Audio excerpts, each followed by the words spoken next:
स्वामी श्री रामदास जी श्री श्री घनश्याम दास जी महाराज का प्रचारक हुनुहुन्छ। उहाँलाई श्री श्री घनश्याम दास जी महाराजले विक्रम सम्मत 2074 रामनवमी का दिन पीत वस्त्र एवं आध्यात्मिक नाम रामदास जी प्रदान गरेर सनातन धर्म भक्ति मार्गको प्रचारको आज्ञा दिनुभयो। श्री गुरुदेवको आज्ञालाई शिरोधार्य गर्दै श्री रामदास जीले सनातन धर्म भक्ति मार्गको प्रचार सेवा गरिरहनु भएको छ। भौतिक शास्त्रमा स्नातक एवं व्यवस्थापनमा स्नातकोत्तर गर्नुभएका स्वामी श्री रामदास जीले नेपाल एवं भारतका विभिन्न स्थानहरूमा प्रवचन एवं सत्संग मार्फत सनातन धर्मको सिद्धान्तलाई जन जनमा पुर्याउने प्रयत्न गर्नुभएको छ। उहाँको सम्पर्कमा आएर श्रद्धालु जनहरूले सनातन धर्मको सिद्धान्तलाई जानेर त्यस अनुसारको साधना गरेर श्री गुरुदेवको अनुकम्पाद्वारा आध्यात्मिक सुख शान्तिको अनुभव गरेका छन्। आउनुहोस् स्वामी श्री रामदास जीको प्रवचन सुनेर लाभ प्राप्त गरौं।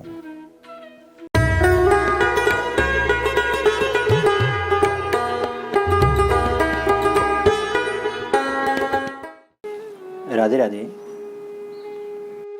सनातन धर्मको बारेमा चर्चा गर्ने क्रममा अहिलेसम्म हामीले यही बुझ्यौं कि हामी सबै आनन्द चाहन्छौं। अनन्त मात्राको प्रतिक्षण बढ्दै जाने र सधैँ रहिरहने आनन्द चाहन्छौं र वेदले बतायो त्यो आनन्द भगवान नै हुनुहुन्छ। त्यसैले भगवानलाई पाएर नै हामी सुखी हुन सक्छौं, अरू कुनै पनि उपाय छैन। भगवान हामी भित्र हुनुहुन्छ, सर्वत्र हुनुहुन्छ। त्यसैले उहाँलाई पाउनको लागि उहाँलाई जाने पुग्छ। जान्न साथ भगवानलाई प्राप्त गर्न सकिन्छ। भगवानलाई प्राप्त गर्न साथ भगवान आनन्द नै भएकाले हामी सुखी हुनेछौँ। अब भगवानलाई जान्ने कसरी, यसको बारेमा सबैभन्दा पहिले यही बताइयो कि हामी यो मानव देहमा नै भगवानलाई जान्न सक्छौँ।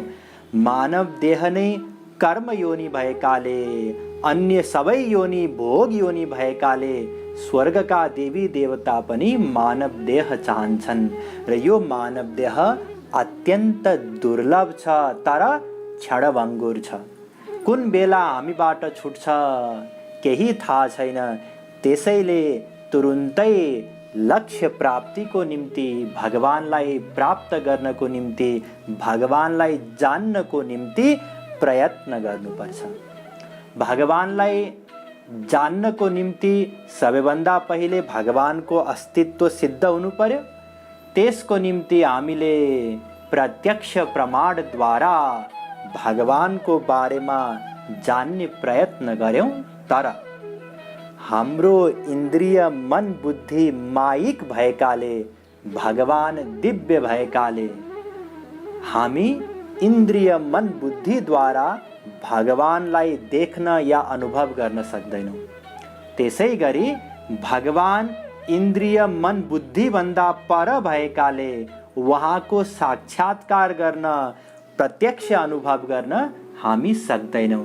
त्यसैले हाम्रो अवस्थामा हामी भगवानलाई प्रत्यक्ष प्रमाणद्वारा प्रमाणित गर्न सक्दैनौँ र यदि केही उपायद्वारा दिव्य इन्द्रिय मन बुद्धि, भगवानवाला इन्द्रिय दिव्य दृष्टि, भगवानवाला बुद्धि हामीले प्राप्त गर्यौं भने त्यसपछि फेरि हामी भगवानको साक्षात्कार गर्न सक्छौं, प्रत्यक्ष अनुभव गर्न सक्छौं, प्रमाणित पनि गर्न सक्छौं। तर अहिलेको अवस्थामा प्रत्यक्ष प्रमाणद्वारा भगवानको अनुभव या भगवानलाई प्रमाणित गर्न नसकिने भएकाले हामी अनुमान प्रमाणको सहायता लिन्छौं। शास्त्र भन्दछ कारणेन बिना कार्यम न कदाचन विद्यते। योग शिखोपनिषद 1:37 वेद भन्दछ कि कुनै पनि कारण बिना कार्य हुन सक्दैन। त्यसैले केही यस्ता कार्य छन् जसलाई देखेर हामी भगवानको अस्तित्व सिद्ध गर्न सक्छौं। ती कार्य के हुन्? त्यसमा सबैभन्दा महत्त्वपूर्ण हो यो संसार जगत। अब यो संसारको बारेमा व्यक्तिहरूको 3 प्रकारका धारणाहरू छन्। के? पहिलो, केही व्यक्तिहरू यो मान्दछन् कि यो संसार सधैँदेखि यस्तै थियो र सधैँ यस्तै रहनेछ, नित्य। र दोस्रो, यस्ता व्यक्तिहरू छन् जो यो मान्दछन् कि एक दिन बनेको हो यो संसार, तर आपसे आफ बनेको हो। र तेस्रो मत हो भगवानले यसलाई बनाउनु भएको हो। अब हामी क्रमैसँग यी 3वटा मतहरूको बारेमा चर्चा गरौँ। पहिलो मत हो संसार नित्य यस्तै थियो र नित्य यस्तै रहन्छ, सधैँदेखि यस्तै थियो। अब सबैभन्दा पहिले संसारको स्वरूपको बारेमा बुझौँ। संसार केलाई भनिन्छ? हेर्नुस्, शास्त्रमा संसारको परिभाषा यस प्रकार बताइएको छ, संसरत यस्मादिति संसारः गच्छतीति जगत शब्दकल्पद्रुम। अर्थात् जुन शरीर रहन्छ, संसरण गरिरहन्छ, त्यो संसार हो। जुन अघि बढ्दै जान्छ, निरन्तर अघि बढ्छ, त्यो जगत हो। यसको मतलब संसार परिवर्तनशील छ। जस्तै हाम्रो शरीरलाई हेर्नुस्, हाम्रो शरीर एक दिन जन्मियो, सानो थियो, बढ्दै बढ्दै गयो, त्यसमा परिवर्तन आयो। बाल्यावस्था, कुमार अवस्था, युवा अवस्था, वृद्धावस्था, एक दिन समाप्त भयो। त्यसै गरी कुनै एउटा वस्त्रलाई लिनुस्, कपडा, त्यो पनि एक दिन बन्छ, त्यसमा निरन्तर परिवर्तन आउँछ, पुरानो हुन्छ, नष्ट हुन्छ। कुनै पनि वस्तु संसारको लिनुस्, त्यसमा परिवर्तन हुन्छ। यो परिवर्तनको पछाडिको कारण समय हो, काल हो। काल केवल समयको गणना मात्रै होइन, काल एउटा शक्ति हो। काल स्रोतो जवेनाशु ह्रियमाणस्य नित्यदा परिणामी नामवस्थास्ता जन्म प्रलय हेतव। भागवत 12:4-36 वेदव्यासजी भन्नुहुन्छ, कालको प्रभावले गर्दा, काल शक्तिको कारणले गर्दा संसारका सबै वस्तुहरूमा निरन्तर परिवर्तन आउँछ। संसारी जति पनि वस्तुहरू छन् त्यसमा ती सबैलाई यहाँ वेदव्यासजीले परिणामी बताउनु भयो। परिणामी भन्नुस् या विकारी भन्नुस् या परिवर्तनशील भन्नुस्, एउटै कुरा हो। र ती सबै पदार्थहरूको जन्म पनि हुन्छ, प्रलय पनि हुन्छ। अर्थात् एक दिन बन्छ, केही समय रहन्छ अनि समाप्त हुन्छ। यसको मतलब यही हो कि कुनै पनि परिवर्तनशील वस्तु नित्य रहन सक्दैन। जस्तै शरीर परिवर्तनशील हो, त्यसैले नित्य रहन सक्दैन। एक दिन जन्मिन्छौँ हामी, केही समय रहन्छौँ अनि मर्छौँ। त्यसै गरी वस्त्र एक दिन बन्छ, केही समय रहन्छ, नष्ट हुन्छ। आकाशमा ताराहरू हामी देख्छौँ, वैज्ञानिकहरू पनि यो मान्दछन् कि एक दिन ती सबै बने, केही समय रहन्छन् अनि नष्ट हुन्छन्। यस प्रकारले यो सम्पूर्ण संसार जगत परिवर्तनशील भएको कारणले गर्दा नित्य रहन सक्दैन। त्यसैले कयौं व्यक्तिहरू संसारलाई बनाउनको लागि एउटा निर्माता चाहिन्छ, आपसे आप बन्न सक्दैन भन्नासाथ तर्क दिन्छन्। यदि संसारलाई बनाउनको निम्ति कुनै निर्माता भगवान चाहिन्छ भने भगवानलाई फेरि कसले बनायो त? किनकि संसारलाई बनाउन एउटा निर्माता चाहियो, उसलाई बनाउन पनि त अर्को निर्माता चाहिन्छ। यदि अर्को निर्माताको कुरा गर्यौं भने उसलाई बनाउन पनि फेरि अर्को निर्माता चाहिन्छ। तर यो गलत तर्क हो। किन गलत तर्क हो? किनकि संसार परिवर्तनशील भएकाले, विकारी भएकाले, परिणामी भएकाले यो नित्य रहन सक्दैन। त्यसैले यसलाई बनाउने निर्माता चाहिन्छ। तर भगवान अविकारी हुनुहुन्छ। भगवानलाई छोडिदिनुस्, जीवात्मा नै, आत्मा अविकारी हो, अपरिणामी हो, यसमा कुनै परिवर्तन हुँदैन। त्यसैले आत्मा नित्य रहन्छ, आत्मालाई कसैले पनि बनाउँदैन। यो हामीले यस अगाडि चर्चा गरिसक्यौं। त्यसैले ती व्यक्तिहरूको यो तर्क कि संसारलाई बनाउने कुनै निर्माता चाहिन्छ भने उसलाई बनाउने पनि त एकजना निर्माता चाहिन्छ, यो तर्क नै गलत हो। त्यसैले सबैभन्दा पहिले त हामीले संसार नित्य रहन्छ यो भनाइलाई यहाँ खण्डन गर्यौँ अनुमान प्रमाणद्वारा, तर्कद्वारा। अब अर्को एउटा मत छ, त्यो मत के हो भने ठिक छ बन्न त एक दिन बन्नै पर्छ तर आपसे आप संसार बन्छ। यी नास्तिक व्यक्तिहरूको भनाइ हो। उनीहरू भन्दछन् कि नेचर यो प्रकृति आपसे आप, प्रकृतिले नै सब चिज बनाउँछ, आपसे आप सबै चिजहरू बन्छन्, आपसे आप तारा पृथ्वी सबै बन्छन्, आपसे आप सबै जीवन बन्छ, सबै आपसे आप हुन्छन्। तर यो सिद्धान्त गलत हो। हेर्नुहोस्, वैशेषिक मतका अनुयायीहरूका अनुसार कुनै पनि कार्य हुनको निम्ति 6वटा शर्तहरू छन्, 6वटा चिज मिल्नुपर्छ। जस्तै एउटा घैँटो बनाउनु पर्यो मानिलिनुहोस्, घैँटो बनाउनको लागि पनि सबैभन्दा पहिले एउटा कुमाले चाहिन्छ र कुमाले भएर मात्रै घैँटो बन्दैन, उसमा ज्ञान पनि त हुनु पर्यो। हो, ज्ञान त हुनु पर्यो र ज्ञान मात्रै भएर पनि पुग्दैन, इच्छा पनि हुनु पर्यो। उसले जानेको छ तर उसलाई बनाउन इच्छा नै छैन भने पनि बन्दैन अझै। र इच्छा मात्रै भएर पनि भएन, संकल्प हुनु पर्यो। संकल्पले मात्रै पनि पुग्दैन, चेष्टा हुनु पर्यो। त्यतिले मात्रै पनि पुग्दैन, कार्य सम्पादन हुनु पर्यो, अनि बल्ल घैँटो बन्छ। यस प्रकारले एउटा घैँटो बनाउनको लागि त यी 6वटा चिज चाहिन्छ भने यत्रो व्यवस्थित संसार आपसे आप कसरी बन्न सक्छ? किनकि प्रकृति त जड हो। यदि प्रकृतिमा पनि चेष्टा, संकल्प, ज्ञान आदि शक्तिहरू छन् भनेर कसैले भन्छ भने फेरि प्रकृति र भगवानमा कुनै पनि भेद छैन। भगवानका अनन्त नामहरू छन्, त्यसमध्ये एउटा नाम प्रकृति पनि हो। त्यसैले जड भएको कारणले गर्दा प्रकृति या संसार आपसे आप बन्न सक्दैन। अर्को पनि तर्क लिनुहोस्, मानिलिनुहोस् कि प्रकृतिमा जुन परमाणुहरू छन् त्यसमा रचनात्मक प्रवृत्ति छ, सृजनात्मक प्रवृत्ति छ। यदि यो प्रवृत्तिलाई मान्यौँ भने सृष्टि केही गरी सिद्ध होला। कन्स्ट्रक्टिभ नेचर छ एटम्सहरूको भने सृष्टि सिद्ध हुन सक्छ, तर प्रलय कसरी सिद्ध हुन्छ फेरि? किनकि एक दिन त सबै चिज समाप्त हुन्छ, नष्ट हुन्छ, सूर्यको इन्धन सकिन्छ, पृथ्वीमा जीवन रहँदैन। र यदि डेस्ट्रक्टिभ नेचर मान्नुभयो एटम्सहरूको, विध्वंसात्मक प्रवृत्ति मान्नुभयो परमाणुहरूको भने प्रलय त सिद्ध हुन्छ तर सृष्टि फेरि कसरी हुन्छ?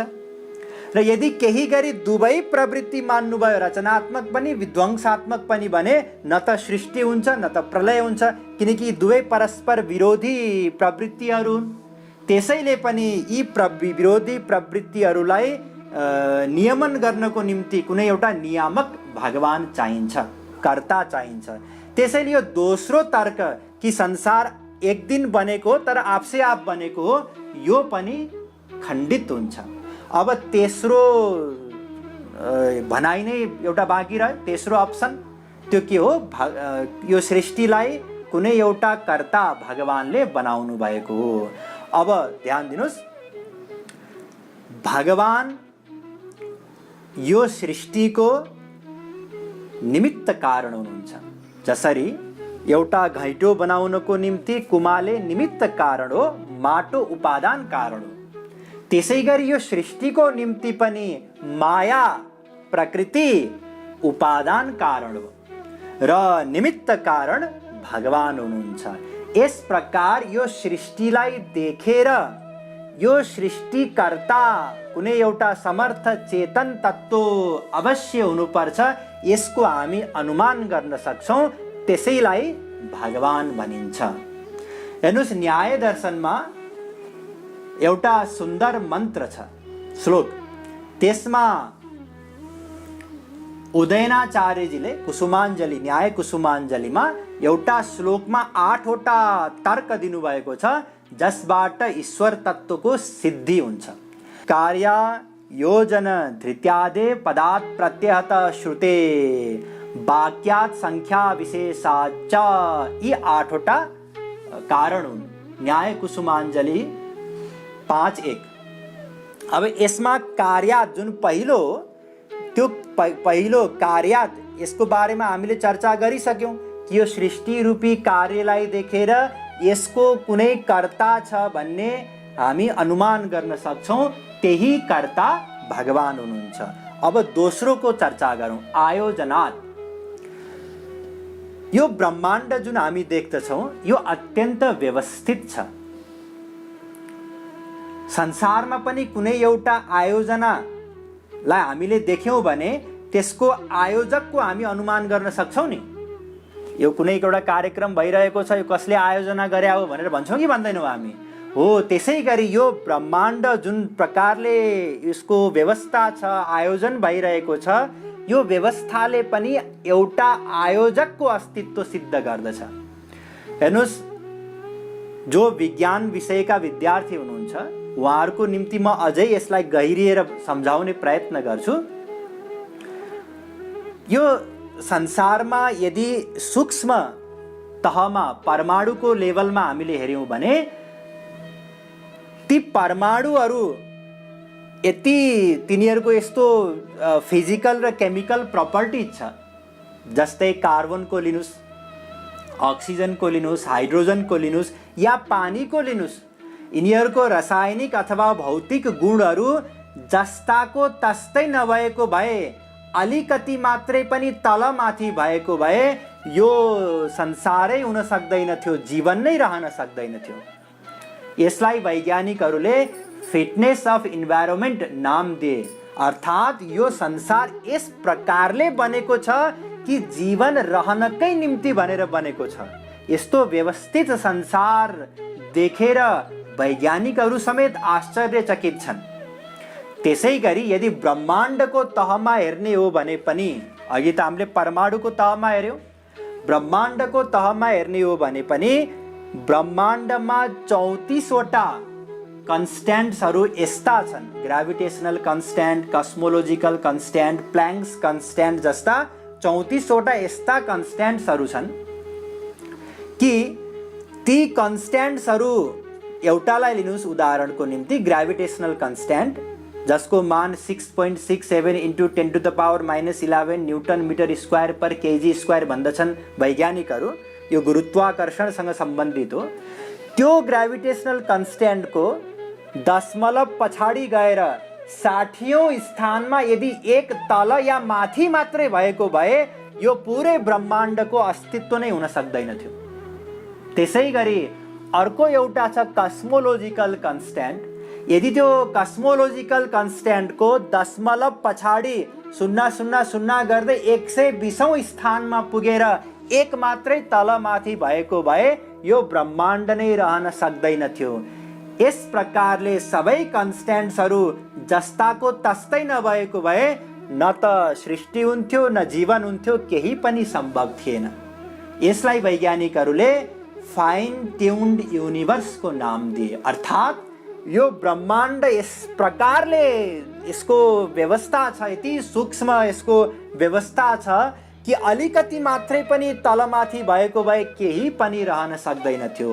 यस्तो व्यवस्थित ब्रह्माण्ड, यस प्रकारको आयोजनलाई देखेर एउटा कुनै आयोजक छ यसको हामी अनुमान गर्न सक्छौं, जसको बिना यो सबै सम्भव छैन। किनकि परमाणुहरू त जड छन्, उनीहरू स्वतः गतिशील, सक्रिय, स्वतः व्यवस्थित हुन सक्दैनन्।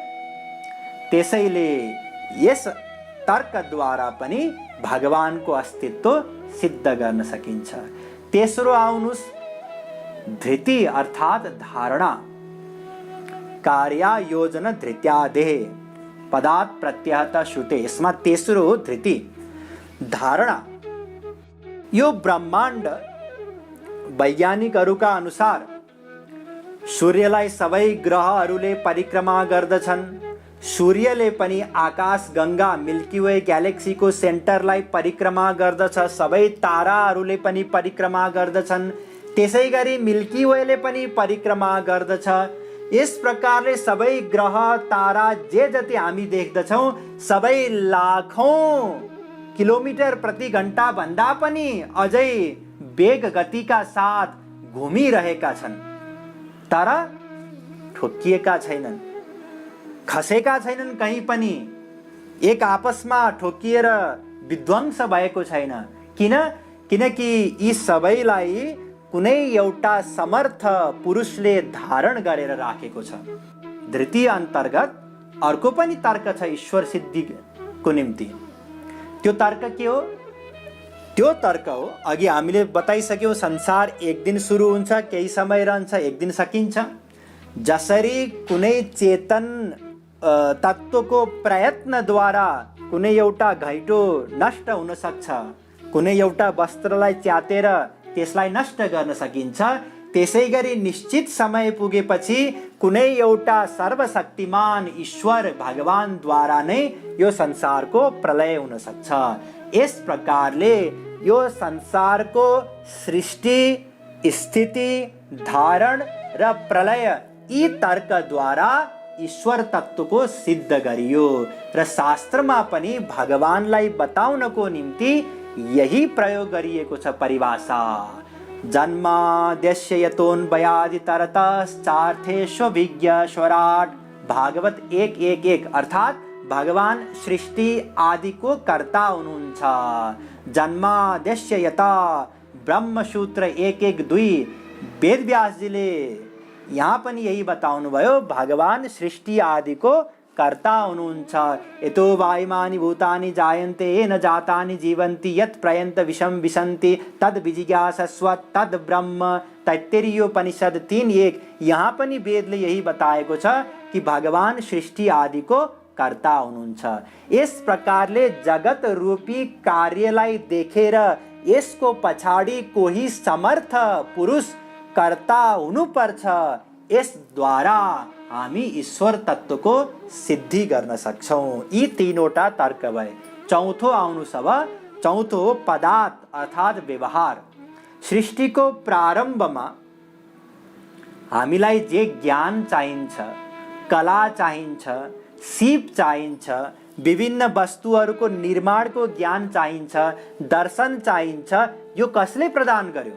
किनकि यी सबै त कुनै शिक्षकद्वारा नै प्राप्त हुन सक्छ। ज्ञान एउटा अवस्थामा पुगेपछि व्यक्तिले रिसर्च गर्न सक्छ, इन्भेन्सन गर्न सक्छ, तर प्रारम्भमा नै भाषा, लिपि, कला, सिप यी सबै चिज कुनै शिक्षकद्वारा नै प्राप्त गर्नुपर्छ र त्यो आदि शिक्षक प्रथम गुरु कोही हुनुपर्छ, त्यो को हो? भगवान। यस प्रकारले पनि ईश्वर तत्त्वको सिद्धि गरिएको छ। र अब अर्को आउनुहोस् वेद। वेदलाई लिएर तीनवटा तर्क यहाँ बताइएको छ। कार्यायोजन धृतादेः पदात् प्रत्यहत श्रुते वाक्यात्। यी तीनवटा वेदलाई लिएर हो। प्रत्यहतको अर्थ हो प्रामाणिकता। वेदको जुन ज्ञान हो त्यो यथार्थ अनुभव हो। जस्तै एउटा उदाहरणद्वारा बुझ्नुहोस्। मानिलिनुहोस् कुनै व्यक्तिले सगरमाथा चढ्यो र त्यहाँ चढ्ने क्रममा आफ्नो अनुभवहरू एउटा पुस्तकमा लेख्यो र त्यो पुस्तक उसले कसैलाई दियो या उसले त्यसलाई सुनायो पढेर। अब यसद्वारा, यो दृष्टान्तद्वारा त्यो सगरमाथा चढ्दाखेरिको जुन यथार्थ ज्ञान हो त्यो यथार्थ ज्ञानले कुनै एउटा द्रष्टा अनुभवकर्ताको अस्तित्व सिद्ध गर्छ नि। त्यसै गरी वेदको ज्ञान पनि यथार्थ अनुभव भएको कारणले गर्दा त्यो अनुभवकर्ताको अस्तित्व सिद्ध हुन्छ। यो पहिलो। दोस्रो, वेद प्रकट गर्नेवाला या लेख्नेवाला या बताउनेवाला, रचना गर्नेवाला जेसुकै मान्नुहोस्, त्यो एउटा कोही हुनुपर्छ जसले वेदको प्रकट गर्नुभयो या वेदलाई बनाउनु भयो। यसद्वारा पनि हामी ईश्वर तत्त्वको सिद्धि गर्न सक्छौँ। वेदको ज्ञान प्रमाण भएकोले, यथार्थ अनुभव भएकोले अनुभवकर्ता पहिलो नम्बर। दोस्रो, त्यो वेद प्रकट गर्नेवाला, जसरी त्यहाँ अघिको दृष्टान्तमा अनुभवकर्ता त थियो तर उसले लेखेको पनि त थियो। त्यसै गरी तेस्रो वाक्यात, वाक्यात भन्नाले बताउने वाला, वेदको ज्ञान दिने वाला। भगवानले नै सर्वप्रथम वेदको ज्ञान ब्रह्माजीलाई गराउनु भएको। यस प्रकारले वेदको सहायता, वेदको सेरोफेरोमा तीनवटा अनुमान प्रमाण बताइएको छ जसद्वारा ईश्वर तत्त्वको सिद्धि गर्न सकिन्छ। अब अर्को अन्तिम आउनुस्, संख्या विशेषाच। संख्या विशेषाच भन्नाले हेर्नु, सृष्टिको क्रममा शास्त्रीय सिद्धान्त अनुसार दुईवटा परमाणु मिलेर एउटा अणु बन्दछ, तीनवटा अणु मिलेर एउटा त्रसरेणु बन्दछ, चारवटा त्रसरेणु मिलेर एउटा चतुर्रेणु बन्दछ र यस प्रकारले महावायुको सृष्टि हुन्छ। यसरी परमाणुदेखि महावायुसम्म बनिन्जेल जुन एउटा गणना चाहिन्छ, त्यो गणनाको उपयुक्तताको ज्ञान कसलाई हुन्छ? परमाणुलाई त हुँदैन, किनकि परमाणु जड हुन्। त्यसैले त्यो उपयुक्तताको ज्ञान पनि सर्वसमर्थ भगवानलाई नै हुन्छ। यस प्रकारले विभिन्न तर्कद्वारा ईश्वर तत्त्वको अस्तित्व सिद्ध गरिएको छ। यस बाहेक पनि कर्म र कर्मफलको सिद्धान्तद्वारा ईश्वर तत्त्वको अस्तित्व सिद्ध गर्न सकिन्छ। किनकि हामीले देखेकै छौँ, दुईजना व्यक्तिलाई लिनुस्, दुवैजनाले समान अवस्थामा, समान वातावरणमा, समान मात्रामा परिश्रम पुरुषार्थ गरे तापनि एउटा व्यक्ति सफल हुन्छ, अर्को व्यक्ति विफल हुन्छ, कम सफल हुन्छ। यसको मतलब हाम्रो जुन फल हो त्यो पूर्वकृत कर्मको अधीनमा रहन्छ। अब कर्म आफै त जड हो, त्यसैले आफै यथा स्थानमा, यथा देशमा, पात्रमा, कालमा, समयमा उचित फल बनेर त्यो पहिला गरेको कर्म आफसे आफ आउन त सक्दैन। त्यसैले सबै जीवहरूको निम्ति पूर्वकृत कर्मको यथा समय, देश, काल, परिस्थितिमा उपयुक्त फल दिने वाला, कर्मको हिसाब राख्ने वाला कोही एउटा समर्थ तत्त्व हुनुपर्छ जसलाई भगवान भनिन्छ। त्यसै गरी पातञ्जल शास्त्रका अनुयायीहरूका अनुसार एउटा व्यक्तिभन्दा अर्को व्यक्ति विद्वान देखिन्छ, त्योभन्दा अर्को व्यक्ति हामी जान्ने देख्छौँ। यस प्रकारले एउटा भन्दा अर्को जान्ने, अर्को भन्दा अर्को जान्ने हुँदा हुँदा हुँदा यसको अन्तिम सीमा जसलाई सबै विषयको पूर्ण ज्ञान हुन्छ त्यसको अस्तित्व सिद्ध हुन्छ जसलाई भगवान भनिन्छ। त्यसै गरी परिणाममा पनि एउटा चनाभन्दा एउटा स्याउ ठुलो छ, स्याउभन्दा फर्सी ठुलो, फर्सीभन्दा एउटा वृक्ष ठुलो, वृक्षभन्दा पर्वत ठुलो, पर्वतभन्दा पृथ्वी ठुलो हुँदै हुँदै गएर एउटा अन्तिम असीम सीमा छ जसलाई भगवान भनिन्छ। यस प्रकारले अनेकौं तर्कहरूद्वारा ईश्वर तत्त्वको अस्तित्व सिद्ध गरिएको छ। यदि अझै कसैलाई विस्तृत रूपमा जान्नु छ भने उदयनाचार्यजीको न्याय कुसुमाञ्जली, लोकाचार्यजीको तत्त्वत्रय, उत्पल देवजीको सिद्धित्रयी, यी ग्रन्थहरू पढेर यहाँहरूले अनुमान प्रमाणद्वारा ईश्वर तत्त्वको सिद्ध गर्न सकिन्छ यो बुझ्न सक्नुहुनेछ। अब यस प्रकारले ईश्वर तत्त्वलाई हामीले अनुमान प्रमाणद्वारा सिद्ध गर्यौं र साथमा शब्द प्रमाणद्वारा पनि सिद्ध गर्नु छ र त्यसपछि भगवानलाई पनि जान्नु छ। यी सबै प्रकरणहरू बताइनेछ तर अर्को पटक। जय श्री राधे। हरे राम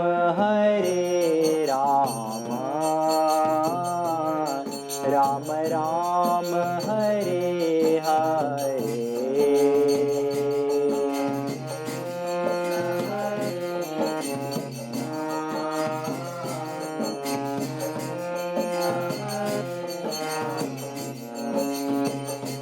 हरे राम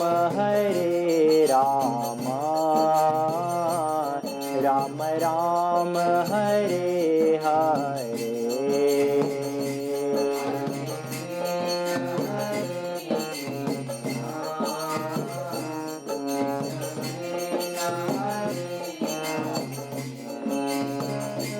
हरे राम